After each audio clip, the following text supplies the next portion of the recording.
Hollywood, welcome to Starlight Mystery Theater and another episode in the series, Mathew Slade, Private Investigator. We invite you to take your seat as Mathew Slade, Private Investigator, unfolds part one of a three-part story, Day of the Phoenix.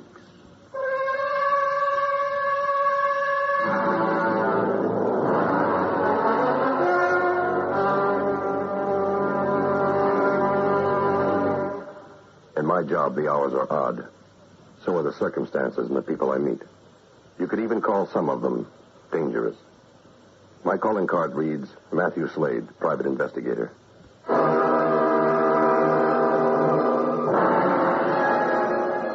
It was 2:40 a.m. I was at my apartment, the Warwick Arms, completing some paperwork on an extortion case. Hello? Yes, this is Mathew Slade. Oh, yes, Mrs. Marlowe. What? Of course, I'll come right over. It was Laura Marlowe, wife of a client, ex-client. He just stopped 2 bullets cold. I grabbed my coat and headed for the underground garage. It was a bad night, a worse one for a murder. I headed for the Marlowe home, 23 El Cerrito Place. Richard Marlowe had been more than a client. He'd been a close friend, a man of integrity. I couldn't imagine anyone wanting him dead. It was a shot. I got another one as I arrived. A body lay crumpled in the driveway. It was hard to recognize him. A bullet fired from close range had torn away his face. I carried him into the gatehouse, returned to the car, then continued up the drive to the house. One night, 2 murders. I hoped I wouldn't find a third. As I reached the house, I could see Laura Marlowe silhouetted in the doorway. Mr. Slade. Mrs. Marlowe, are you all right? Yes, thank heaven you're here. I came as quickly as I could. Please come in. He's over there, by the desk. You feel up to telling me about it? I was upstairs. I'd just gone to bed when I heard the shot. As I came down the stairs, I heard a car drive away. I came in here and I found him. Have you called the police? You're the only one I've called. Because you're a good friend of my husband, I felt I could count on you for help. I was frantic, don't you see? I had no one else to turn to. Well, what about the servants? Oh, this is the housekeeper's night off. I kept ringing for Morris, our chauffeur, but he didn't answer. I found him lying by the front gate, dead. The best way I can help you, Mrs. Marlowe, is by calling the police. I called homicide. Within 30 minutes, the place was like a 3-ring circus. Hey, take another one from over here, Joe. Okay. Let's get this area talking and wrap it up, huh? You tell a pretty convincing story, Slade. That all there is to it. No more than I've already told you. That's true, Lieutenant Slade. Mr. Slade did me a great service by coming here tonight. Yeah, I'm sure he did. You touch anything, Mrs. Marlowe? No. No trace of a gun. You wouldn't be carrying one, would you, Slade? Not today. Keep one? My office. License? Naturally. What sort of gun is it? 38. That's all for the moment, Slade. You're free to go. I left, but not alone. As I passed through the gateway and out into the street, a black sedan pulled from the curb and followed. Lieutenant Flagg obviously intended to keep a close watch on my activities. As I entered into the Warwick Arms garage, the black sedan cruised by. From my apartment window, I could see it parked across the street. Some poor cop was going to spend a very uncomfortable night. I turned in, slept for what seemed like minutes, when the doorbell rang. Okay, I'm coming. I knew it. Who else would come calling at this hour but the police? Don't you gentlemen ever sleep? You gonna let us in? No, I don't know. Did I break some law by sleeping till 7 o'clock? Look, Slade, don't get funny. All right, calm yourself, Lieutenant. Come on in. Now, take a seat. What brings you so early? Tough luck you've been at the Marlowe place before us. Makes you a suspect. Now, come on now. You can hardly expect me to believe you think that. You gotta start with someone. You look good to us. Check you out. Sergeant Donelli here wrote it all down in this little notebook. Been around, Slade. Born Sydney, 1932. Moved to New Guinea in 49. Joined the Colonial Office 51. 57 Special Customs Agent, Marseille. Very impressive. Oh, you haven't heard the half of it, Lieutenant. I have a scar on my left thumb, and when it rains, my leg hurts. So that's from the time a dog took a bite out of it. Now, look, let's dispense with this tour and get this over with. You told us the Marlowe dame called and asked you to go over there. Yeah, that's right. Richard Marlowe was a client of mine. His wife needed help. I gave it. Anything wrong with that? Now that that's all there is to it. What was the nature of your business with him? He collected things. That was his hobby. I tracked down several art pieces for him. In fact, we just recently returned from a buying trip to the Orient. Mrs. Marlowe? My dealings were mainly with her husband. I've only met her a few times. Is that so? Now, look, I don't care much for your insinuation, Lieutenant. You were at the scene of a murder last night, and your reason for being there don't satisfy me. Could be you and his wife were playing around. Makes a good motive. There were no signs an intruder had broken into that house. She reported nothing stolen. What clues we have lead me to believe Marlowe was expecting whoever knocked them off. Expecting a friend, maybe. You know a lot more than you're letting on, and I intend to find out what it is. Get dressed. Oh, you're not serious. You better do as he says, Matt. All right, if you want to talk, let's talk. We'll talk. Not here. I prefer to play the game in my own backyard. You got 5 minutes.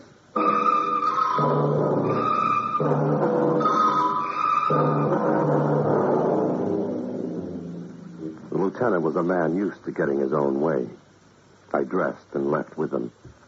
As we reached the street and entered the police car, I noticed the black sedan still parked. In the front, Slade, between us. You could have sent your watchdog home last night. I wasn't going anywhere. What? That watchdog you had tailing me. We had no one tailing you. You've been seeing things.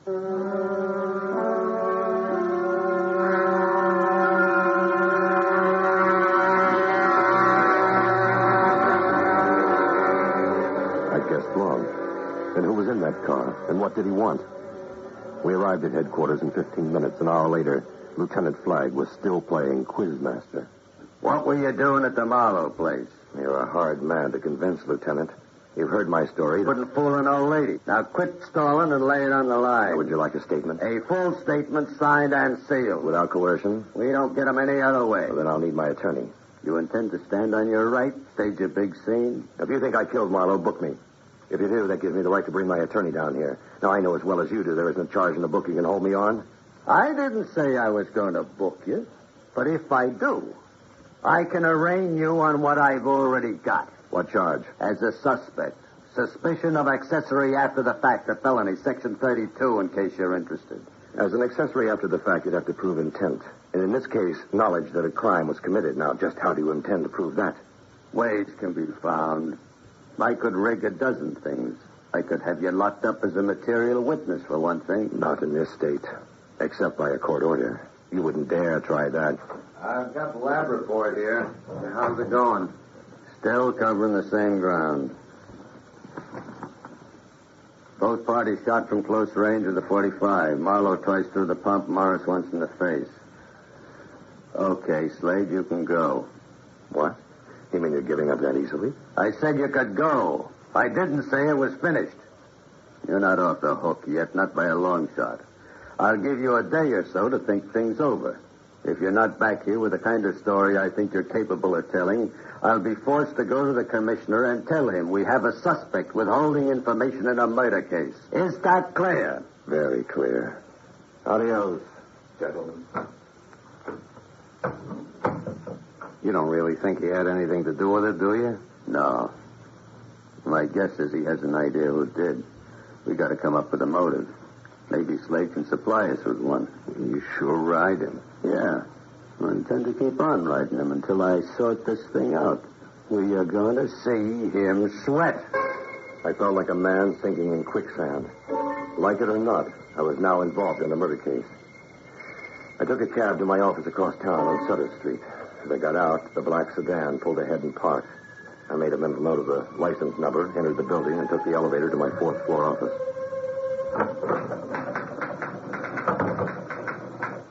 Be a sweetheart and check on who owns a black sedan, license number OKW576, and I'm going in to shave. Not so fast. You have a visitor. A client? Laura Marlowe. Mrs. Marlowe. Hold my call, Jonesy. How are you feeling, Mrs. Marlowe? Better, thank you. Please, sit down. Thank you. I really don't know how to tell you this. There's more to last night's killing than you might imagine. Much more. Yes?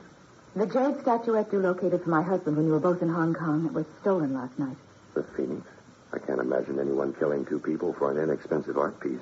To the contrary, it has extreme value. Oh, that's hardly possible, Mrs. Marlowe. The statuette is merely a replica of a legendary bird, worth at the most $200. There must be 50 of them around. Mr. Slade, shortly after you returned from the Orient, Richard discovered the statuette to be the original Tibetan jade phoenix. To my knowledge, it's never been substantiated that an original Tibetan phoenix actually exists. Oh, why didn't you tell me this last night? I needed time to think. And? I decided to ask you for your help to investigate for me. The disappearance of the jade or your husband's murder? The jade. It may seem a mercenary request at this time, but a necessary one. For some time I've been wanting a divorce, but Richard always refused. And then last week his attorney came to the house with a settlement waiver. He said a divorce would be agreed to if I signed it. Foolishly, I suppose, I did. You see, I'm in need of money, Mr. Slade. If I have the jade, I can sell it. I'm willing to pay you well for its recovery. Who else knows what you've just told me? Well, I was coming to that. About a month ago, an antique dealer came to the house to show some art pieces. Do you know his name? Edward De Silva. I've heard of him. He's involved in more than antiques. Well, somehow he found out about the phoenix and wanted to buy it. Richard told him it wasn't for sale. De Silva was determined. He kept pestering him to sell. They had a violent argument over it, and then there were threats. What kind of threats? Blackmail. De Silva said he knew of a stock manipulation that Richard was involved in some years ago. Anything to it? Oh, not that I know of. Excuse me a moment. Jonesy, see if you can get me both the business and residence address of Edward De Silva. He's an antique dealer. Will you help me, Mr. Slade? Let me give it some thought. I'll call you at home later in the day. Oh, I don't know that I can go back there. Not after what's happened. Well, if it would be of help, I could have my secretary assist you in moving into an apartment. Thank you. I'll have Miss Jones make the arrangements. Excuse me. What do you have for me, Jonesy? See. The car is registered to Pacific Rent-A-Car. Dallas Hawks leased it yesterday. Gave his address as the Lux Hotel. That took some getting. That's my girl. Your Edward De Silva lives at 17 Ronda Vista Lane. His antique shop's at 2500 St. Cloud, but you won't find him there this afternoon. He's at the Beverly Athletic Club. Well, here's another job for you. I'd like you to arrange for Mrs. Marlowe to move into an apartment, help her get some things together, and then see she gets settled. I'd suggest the Fremont Terrace. All right. Mrs. Marlowe, Miss Jones will take care of everything. I don't know how to thank you, Mr. Slade. Not at all. I'll be in touch. I went to the window of my inner office and looked down at the street. The black sedan was still parked. I made up my mind to go down and face the driver when... Mr. Slade, forgive me if I startled you. My card. He handed me a lavender calling card, which read, Aram Ballestero, curator, Damascus Museum, Damascus, Syria. He was a peculiar-looking bird, tall, dark, with a goatee. He wore what looked like a morning coat with a carnation in the lapel. A pearl gray Homburg hat set at a rakish angle on his head. He wore white gloves and carried a black ivory cane. My nostrils caught the odor of what seemed like Shalimar. I offered him a chair. I'm seeking a statuette, a certain jade figure in the form of a mythical bird. A Tibetan phoenix? Precisely. It was stolen following the death of its owner 2 years ago in Damascus. He had willed it to the museum. Recently, we learned the phoenix had turned up in the Orient. A Shanghai merchant had used it as a form of payment to a gentleman in Hong Kong for a passage across the Red Border. A man by the name of... Lyle Milford Jackman? Yes. I searched out Mr. Jackman, prepared to pay, on behalf of the museum, a reasonable sum for the return of the phoenix. Evidently, Mr. Jackman suspected it might be worth more than was being offered. Told me he had sold it to a dealer in London. I spent 2 weeks there. False lead. I returned to Hong Kong, but Mr. Jackman had gone. What led you here? I learned that he had left for San Francisco on a Japanese freighter. Also that some months earlier, you had purchased the phoenix from him for an American collector. Then you feel this is the original jade phoenix described in Tibetan legend? That's correct, Mr. Slade. What makes you so sure? The museum has conducted extensive research into its history. Perhaps you'll be interested in its findings. Very interested. In 600 A.D., as legend tells it, a caravan of Buddhist priests traveled from Karakoram, traversing the Himalayas into Tibet. King Namri Song Sen had offered them a fertile valley in which to build a temple. To show their gratitude, they brought the king gifts of great wealth, among them an exquisite jade statuette carved into the shape of the phoenix, the king of birds. Oriental rubies were set into the eyes. The jade was stolen by a Nepal warlord and taken into India. Little was heard of it until 1295, when Marco Polo brought it into Venice. News of the jade appeared in Spain in 1542 and again in 1868 in Corsica, but was never positively identified. What happened to it after Corsica? Well, there were no reports of the phoenix from 1868 until 2 years ago in Damascus. Unfortunately, it was mislaid before the museum could authenticate it. You say rubies were encrusted in the eyes. Yes, they were said to have been covered with a thick green coating, done obviously to conceal their immense value. As I mentioned, it is our belief the one I am now searching for is the original. Hence my visit here to negotiate a purchase with your client. I wish that were possible. My client was murdered last night. Huh? The phoenix stolen. Oh, this is very distressing news indeed. Could I persuade you to assist me in its recovery? The museum has authorized me to offer $10,000 to that end. Let me think about it. Where can I contact you? I'm lodged at the San Moritz Hotel. I'll be looking forward to our next meeting. I feel assured in trusting you with the job at hand.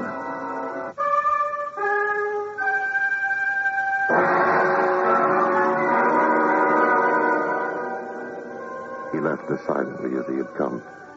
He seemed to glide through the door. To say I was slightly intrigued would be putting it mildly. This case was taking on strange proportions. 4 people seeking a jade statuette. Laura Marlowe, Edward De Silva, Aaron Ballestero, and now Lyle Jackman on his way here from Hong Kong. Or had he already arrived? I thought of Dallas Hawks in the black sedan. Had Jackman sent him? Or was he to be number 5? I looked out the window. I could see him clearly now as he leaned against the fender. He was dark, slight of build, looked Indian. He was dressed like a carnival barker in his white suit, black shirt, and straw hat. And it was time to force his hand. I left the office and headed for the street. I made sure he saw me as I crossed the intersection of Powell and Sutter. I actually had to stop several times and window shop to keep him from losing me. Fine shadow. I turned down Bush Street and into an alley. I pressed myself into a small alcove and waited. Hawk stopped at the mouth of the alley, then cautiously started down. As he approached my position, I stepped out and confronted him. He moved for his gun. I grabbed his arm and pushed him back against the wall. I brought my knee up into his stomach. He doubled up long enough for me to disarm him. He sagged limply against the wall. The fight was gone out of him. Well, as a shadow, you're about as inconspicuous as a carnival barker. Now, what do you want? The guy gave me 50 to tail you. That's all I know. What guy? I don't know. Just a guy. If this guy's name happens to be Lyle Jackman, you go back and tell him I don't like being followed by the likes of you. And if he wants to see me, my office hours are 9 to 5. Now go back and tell him that, mister.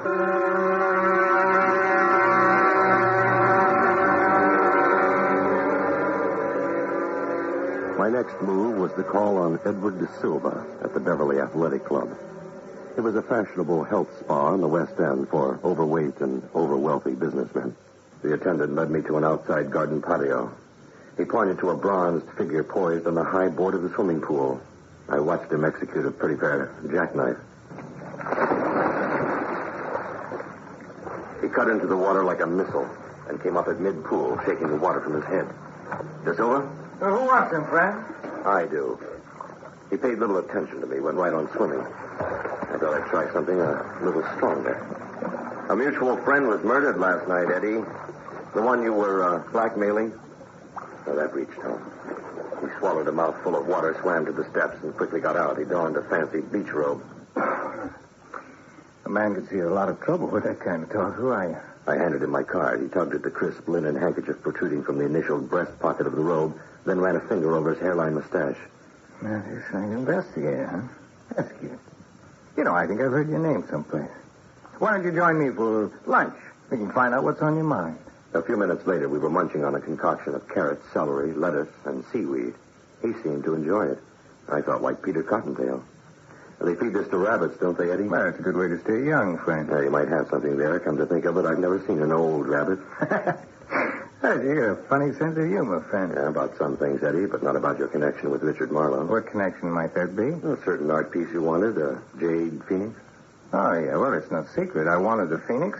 I offered him a good price, and we were close to a deal, and all this happened. Well, that's not quite the way I heard it. You listened to the wrong people, friend. You wanted the Phoenix. You threatened Marlowe with blackmail. You go that far, maybe you'd even murder for it. What's that supposed to mean? Exactly what I said. 2 people were killed for the Phoenix last night, Eddie. You can't pin that on me. No, I could make a good try. Well, now, why would I want to go to that much trouble for an old piece of jade? Because that old piece of jade is worth money. That's not enough for me to kill somebody. Mrs. Marlowe thinks you did. If she said that, she's a dirty liar. Now, look, she wanted me to force the old boy into giving her a divorce. So she told me of a crooked stock deal he pulled once, wanted me to hold it over him. See, even though he hated her guts, he wouldn't let her go. He got some kind of kick holding out on her. He cut her off without any spending money. Well, like I said, she wanted me to blackmail him so she could get a divorce and then a settlement. The deal was we'd split whatever she got.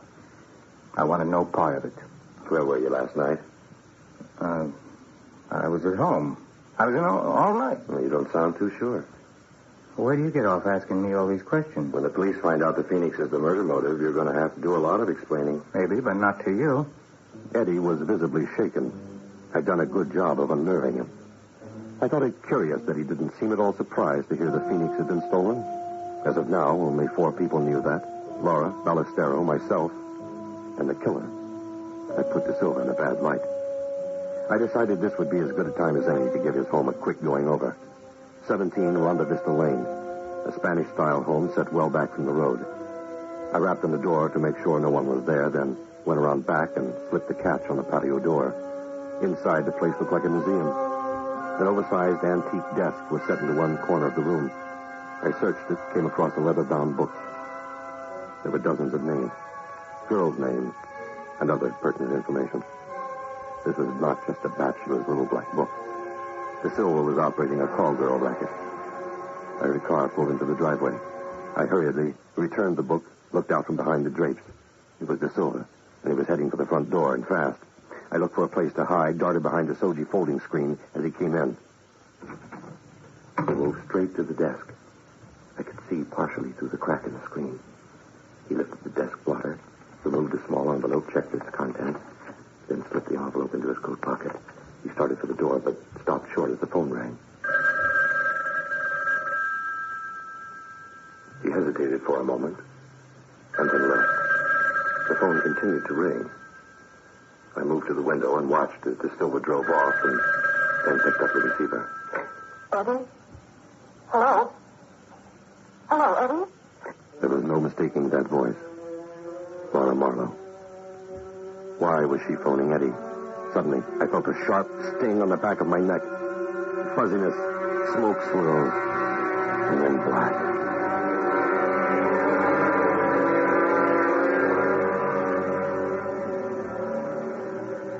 My next conscious recollection was the distant sound of foghorns and the gentle heaving of the floor under my body. My head throbbed with the beat of a giant kettle drum. I tried to move. My arms were pinned against my sides. My vision was foggy. As it cleared, I could see the huge frame of a man hovering over me. He wore a white suit and a large plantation hat. It was Lyle Milford Jackman.